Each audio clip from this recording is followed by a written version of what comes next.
Ces derniers temps, un discours présidentiel algérien a résonné comme un coup de tonnerre dans l'actualité, un véritable manifeste d'ambition nationale. Le chef de l'État y a dévoilé une série de chantiers phares que l'Algérie considère désormais comme les fondations d'un futur économique plus sûr, plus autonome, plus musclé. Et au cœur de cette dynamique, des rails. Beaucoup de rails. L'idée coudre le sud-ouest du pays au nord, en traversant des zones minières stratégiques qui demain pourraient devenir le cœur battant de l'économie. Devant une foule réunie à Béchar, le président a souligné que ce vieux serpent de mer, cette ligne ferroviaire fantôme longtemps rangée au placard, est aujourd'hui bien réel, près de 1000 km de tracé sont déjà bouclés. 8000. Et cette fois, ce n'est pas un mirage. Et tenez-vous bien, tout ce progrès, ce n'est pas l'argent des bailleurs de fonds étrangers qui l'a financé. Non pas un centime emprunté à l'extérieur. Le président l'a affirmé fièrement, le reste du chantier bouclé d'ici 1 an et demi grand maximum. Une prouesse, selon lui, dans la reprise en main de ces projets monumentaux, laissés en friche pendant des années. Mais ce n'est pas tout. Il a aussi levé le voile sur un autre front, une ligne ferroviaire parallèle reliant les mines de phosphate des hautes plaines jusqu'aux rives du port d'Annaba. Résultat, la moitié du tracé est déjà posée. Et mieux encore, les tunnels, ces bêtes noires des travaux d'infrastructure sont pour la plupart déjà creusés ou bien en pleine réalisation. Cerise sur le rail, les populations locales ne seront pas asphyxiées par les convois de camions poussiéreux, le rail va respirer à leur place. Fini le balai incessant de camions soulevant des nuages de poussière à perte de vue. Avec le passage au rail souterrain, l'air va enfin redevenir respirable. Mais attention, ce n'est pas qu'une affaire de transport propre.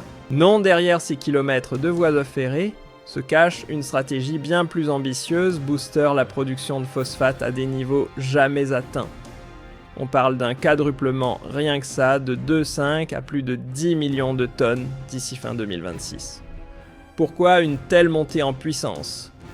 Parce que le monde entier en redemande engrais, ammoniac, urée, huile de phosphate. Ces matières premières sont devenues les pépites du XXIe siècle. Et l'Algérie compte bien prendre sa part du gâteau. Dans le grand jeu géopolitique du XXIe siècle, les engrais ne sont plus de simples intrants agricoles, ce sont les munitions de la guerre silencieuse pour nourrir la planète. Le président ne s'y est pas trompé, dans un monde où la population explose et où chaque hectare cultivable devient stratégique, les nations surpeuplées misent gros sur ces précieux composés pour éviter la famine. Et devinez quoi, l'Algérie l'a bien compris. Pour ces décideurs misés sur les engrais aujourd'hui, c'est comme avoir investi dans le pétrole dans les années 70, un pari visionnaire au potentiel aussi explosif qu'essentiel. Les lignes de fracture dans la région ne se dessinent plus autour des barils de pétrole ou des gisements de gaz. Désormais, ce sont les assiettes vides et les robinets à sec qui inquiètent. Une nouvelle ère de priorité se dessine et elle ne laisse personne indifférent. Observateurs, chercheurs, analystes, tous s'accordent à dire que la sécurité alimentaire et la gestion de l'eau vont remplacer les vieilles batailles pour l'or noir. Le Maghreb entre dans une zone de turbulence où ce qu'on mange et ce qu'on boit pèsera plus lourd que ce qu'on brûle. Et face à cette bascule, Alger n'a pas le luxe de jouer petit bras. L'heure est à l'audace. Diversifier les sources de richesse, sécuriser l'accès aux ressources naturelles sensibles, c'est devenu une obligation, pas un choix. Dans cette course contre la montre, le phosphate a refait surface dans les débats. Et pas seulement dans les laboratoires de chimie. Des remous ont réapparu autour du fameux traité frontalier de 1972, signé avec le Maroc. Certains médias et activistes marocains criant au scandale prétendant que les projets algériens à Garage et Bilette piétinent des accords passés, une vieille querelle qui remonte à la surface déclenchée par un levier minier Même si ces accusations restent pour l'instant cantonnées aux colonnes de certains médias, elles ne tombent pas du ciel, elles s'inscrivent dans un climat diplomatique de plus en plus électrique entre Rabat et Alger. Mais du côté algérien, les juristes montent au créneau et recadrent sans trembler le traité frontalier de 1972, noir sur blanc limpide comme de l'eau de roche. Et vouloir faire croire que les travaux à Garage et Bilette bafoueraient cet accord, c'est tout simplement tordre la réalité. En vérité, l'article sur l'exploitation commune n'a jamais été appliqué non pas à cause d'un désaccord, mais parce que le contexte politique et économique des années 70 ne l'a jamais permis. Ce qui est resté en vigueur, en revanche, et reconnu par la communauté internationale, c'est bien la frontière. Et elle, personne ne l'a effacée. Pour certains analystes, ce vacarme médiatique venu de l'Ouest n'est pas anodin, il serait même savamment orchestré pour ressusciter de vieilles revendications autour du fameux Sahara oriental. Mais du côté algérien, on ne tombe pas dans le panneau. Le discours officiel voit dans cette agitation un écran de fumée destiné à masquer une réalité que beaucoup préfèrent ignorer, le monde a changé et les cartes géopolitiques aussi. Surtout quand des infrastructures massives, bien concrètes celles-là, redessinent l'économie sur le terrain et imposent des faits que plus personne ne peut balayer d'un revers politique. Et pour enfoncer le clou, les experts en droit international rappellent une règle simple: aucune constitution nationale, aussi ambitieuse soit-elle, ne peut effacer la force juridique d'un traité signé à deux. Autrement dit, les récits de frontières historiques, brandis côté marocain, n'ont légalement autant de poids qu'un brouillon sans signature. Du côté d'Alger, le ton est sans équivoque les projets d'envergure, et notamment le chantier emblématique de Garage et Bilette, ont dépassé le stade des promesses pour entrer dans celui des actions irréversibles.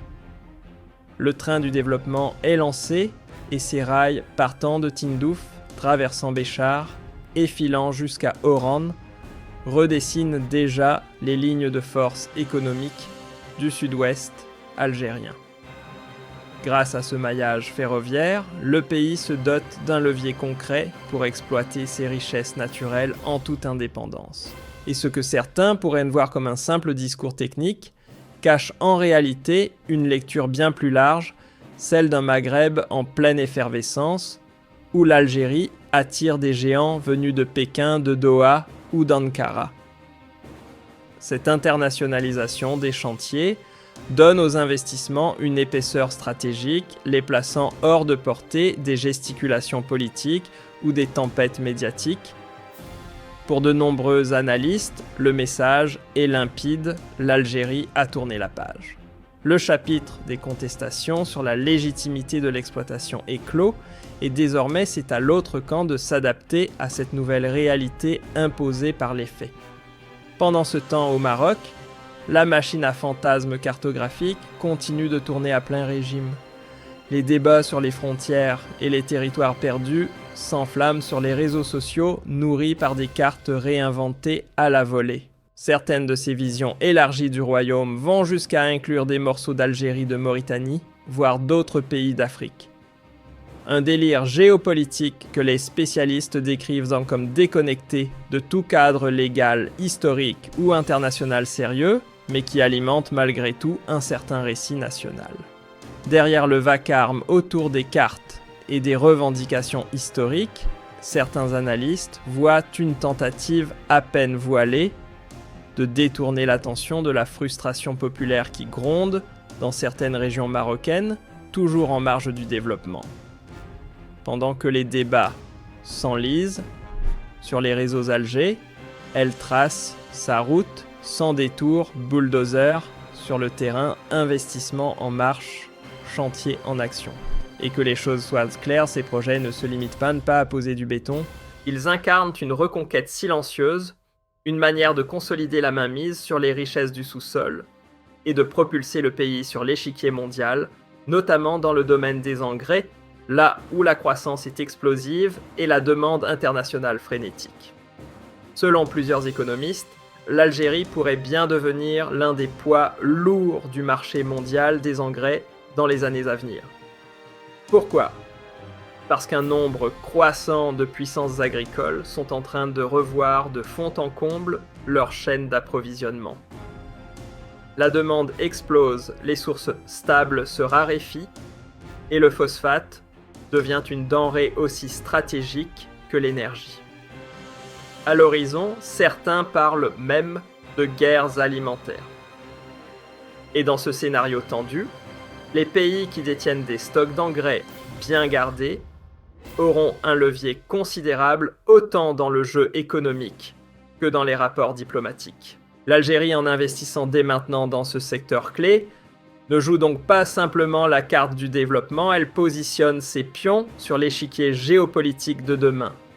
Face aux remous médiatiques venus du voisin de l'Ouest Alger, garde son cap et ne dévie pas d'1 millimètre. Le discours officiel ne laisse place à aucune ambiguïté, les cris d'alarme relayés par certaines voix marocaines n'ont aucun effet sur le socle juridique des actions algériennes. Les projets avancent, et ils avancent dans les clous, tous alignés avec les engagements internationaux signés noir sur blanc. L'objectif est clair, bâtir au sud un nouveau modèle de développement moderne, durable, centré sur une gestion responsable et souveraine des richesses naturelles. Pas besoin de gesticuler quand les fondations sont légales. Pour beaucoup d'observateurs, c'est un signal fort. L'Algérie annonce la fin de la zone grise, le doute s'est terminé. Les projets ne sont plus des plans théoriques, mais des calendriers bien huilés. Et ceux qui pensaient de pouvoir freiner la dynamique vont devoir revoir leur copie. Certains analystes y voient aussi une opération confiance, un message envoyé à l'opinion publique malgré le bruit ambiant. L'État reste concentré sur sa trajectoire économique, sans se laisser happer par les tentatives de dénigrement. Quant à la question des frontières, l'approche algérienne reste constante, on respecte le droit international, pointe. Pas besoin d'en faire un outil de propagande. Alors que les discussions politiques bruissent encore en toile de fond, les bulldozers, eux, s'apprêtent à faire parler le terrain. Des experts anticipent une série d'avancées concrètes dans les prochaines semaines à Garadjébilet. L'achèvement du tronçon ferroviaire n'est plus qu'une question de jours, et avec lui s'ouvre un nouveau chapitre, celui de l'exploitation à grande échelle. Une transformation en profondeur que certains spécialistes n'hésitent pas à qualifier de tournant économique majeur, peut-être même le plus décisif qu'ait connu l'Algérie depuis des décennies. Tous les signaux convergent vers une même conclusion, l'Algérie s'apprête à changer de peau économique. L'ère de la dépendance quasi exclusive aux hydrocarbures semble doucement s'effacer au profit d'un modèle plus large, plus agile, où la diversification devient mot d'ordre. Avec une meilleure connexion entre les régions du Nord et du Sud, et des projets logistiques de grande envergure, le pays rebat ses cartes.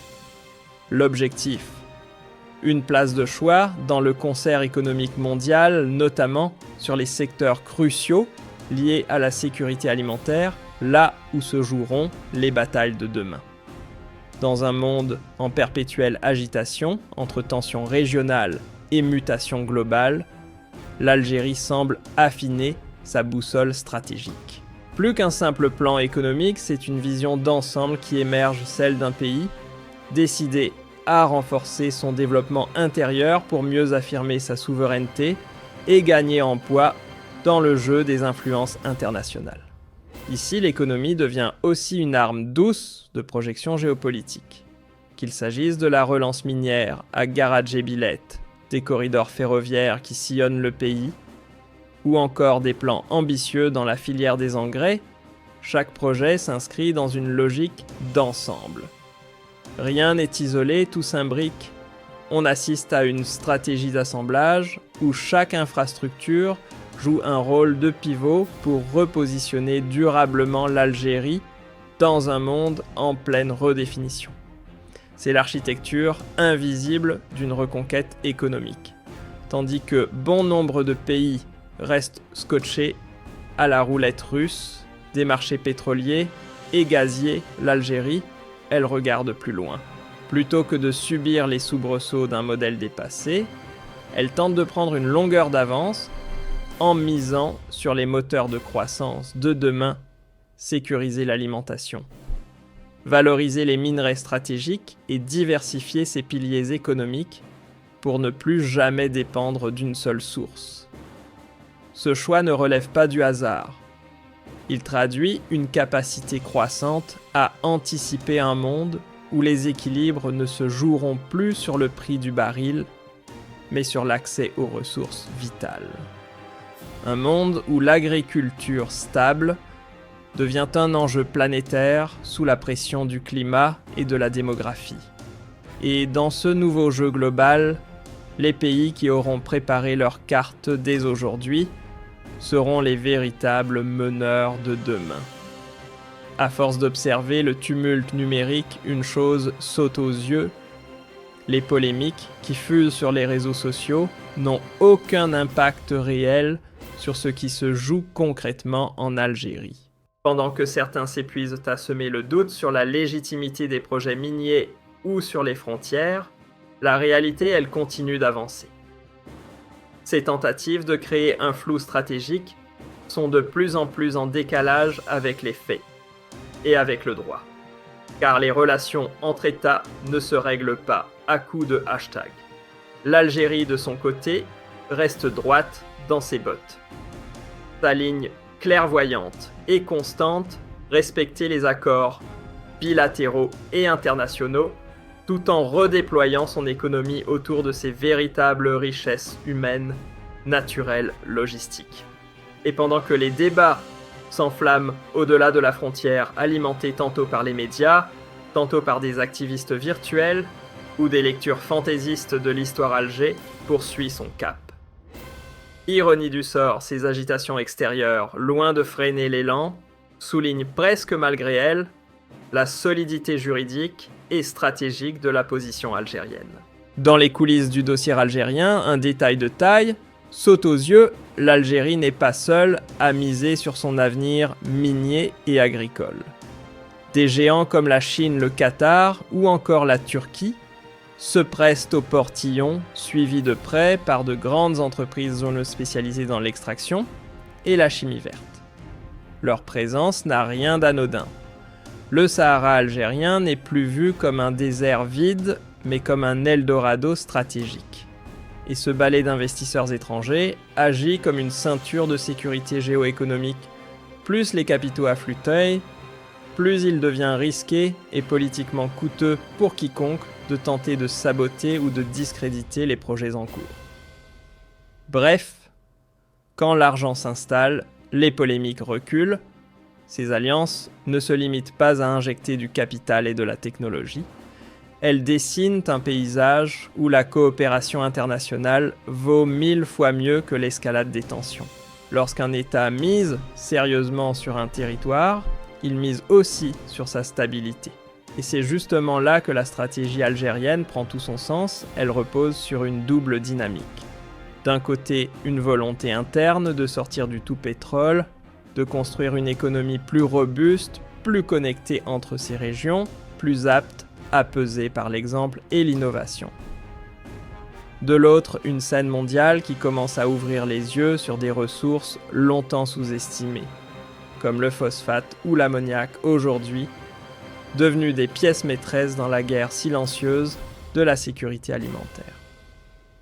Résultat, l'Algérie se positionne à la croisée des intérêts entre transformation interne et reconnaissance internationale.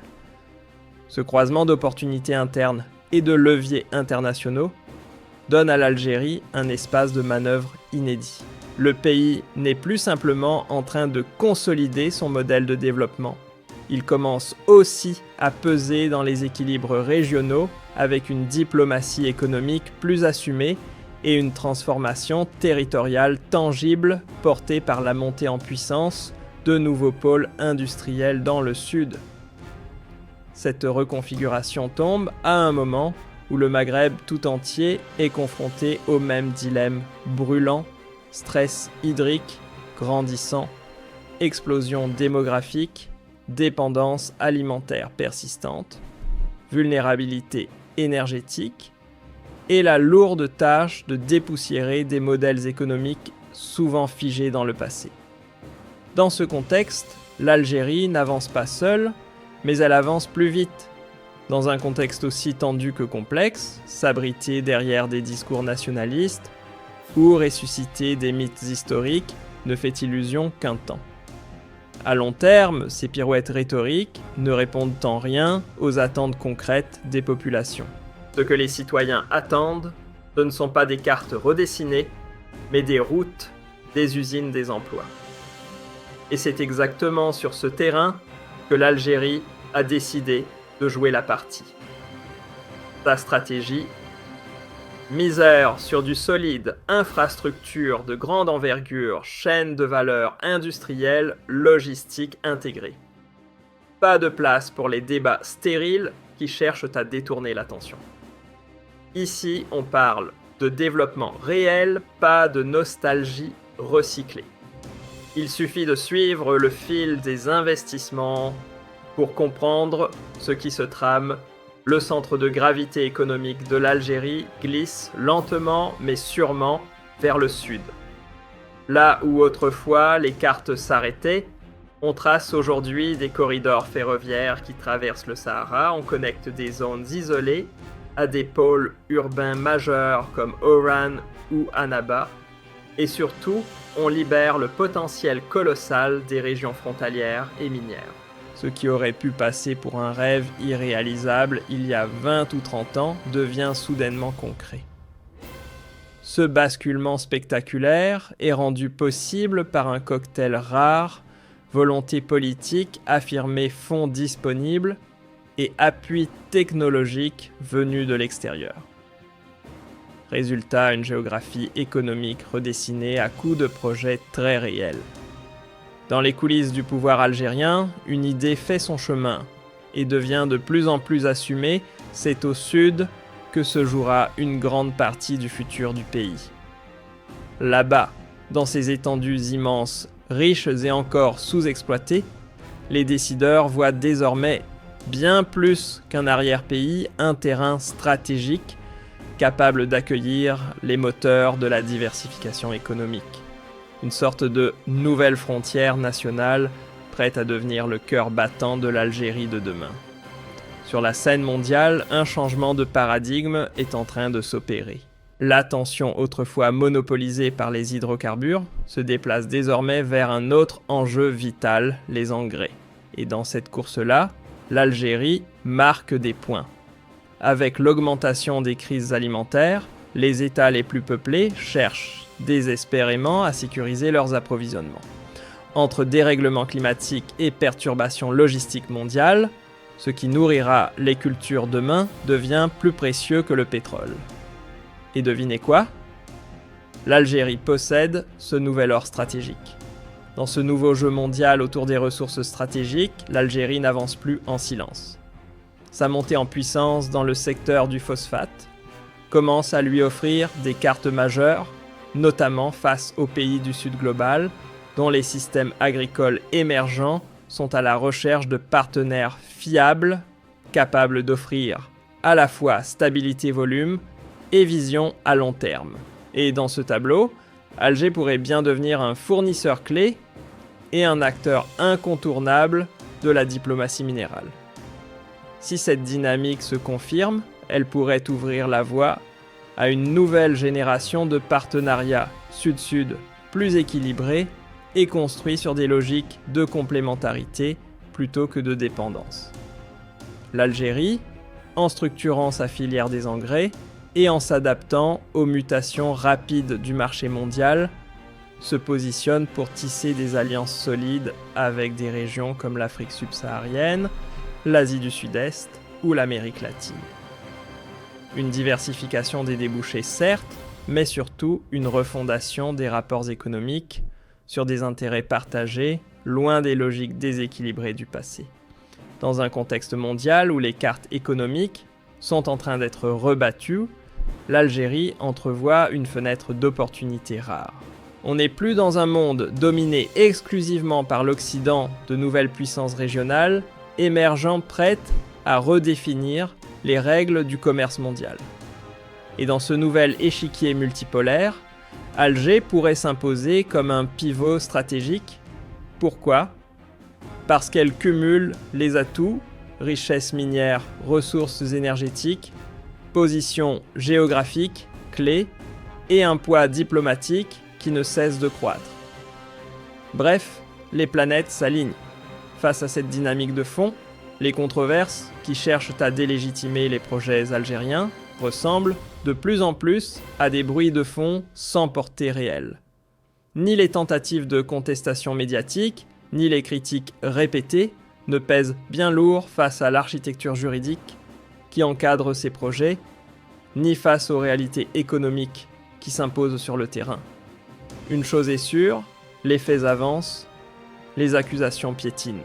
Du côté de certains médias marocains, on assiste à une mise en scène quasi permanente où archives approximatives et interprétations créatives de textes oubliés sont brandis pour distraire l'opinion. Ce bruit médiatique, souvent éloigné de toute rigueur factuelle ou légale, semble davantage conçu pour détourner l'attention intérieure que pour analyser froidement l'équilibre des puissances. Pendant que les plateaux de télévision ressassent de vieux mythes sur le terrain, le bitume se pose, les rails se tendent et les capitaux étrangers affluent. Le décor est en train de changer et ce n'est pas un débat de studio qui le freinera. À contre-courant des gesticulations, l'Algérie avance avec méthode, construire, produire, relier et exporter. Pas de longs discours enflammés, mais des bulldozers des kilomètres de câbles et des contrats docs signés. Ce réalisme assumé place le pays sur une trajectoire solide, ancrée dans le tangible loin des tempêtes verbales. Une stratégie où chaque action pèse plus qu'un millier de slogans. Ce qu'on observe ici, ce n'est pas une simple quête de croissance. Non. L'Algérie semble clairement miser sur une architecture économique capable d'encaisser les tempêtes du futur. Fini le tout hydrocarbure, on entre dans l'ère des plans B, C et même D. Des rails qui serpentent le désert des mines stratégiques, mises en valeur, une montée en gamme dans les engrais et une poussée vers la tech d'exploitation. Tout cela compose une trame solide, pensée pour durer. Une stratégie où la résilience n'est pas un mot à la mode, mais une ligne directrice. Et pendant que certains continuent de voir Alger comme une simple pompe à pétrole, le pays lui redessine sa silhouette géopolitique. Ce repositionnement en coulisses pourrait bien à moyen terme chambouler les projecteurs, une Algérie qui n'est plus simplement fournisseur d'énergie brute, mais faiseur de tendance dans le jeu stratégique des ressources critiques. Les discours officiels ne laissent rien au hasard, cohérence politique, souveraineté revendiquée et infrastructure qui s'imbriquent comme un puzzle d'envergure. C'est une montée en puissance qui ne fait pas de bruit, mais qui avance à grandes enjambées. Nous y voilà.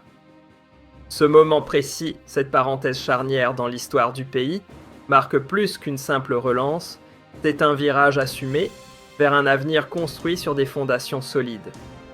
L'Algérie ne se contente plus de revendiquer son droit à gérer ses richesses, elle l'exerce, elle le concrétise. En bâtissant une nouvelle architecture économique et en multipliant les alliances stratégiques, elle dessine les contours d'un futur où les crispations régionales s'estomperont naturellement balayées par le poids des infrastructures, la crédibilité des partenaires et la naissance de zones intégrées qui, elles, parlent le langage de l'autonomie.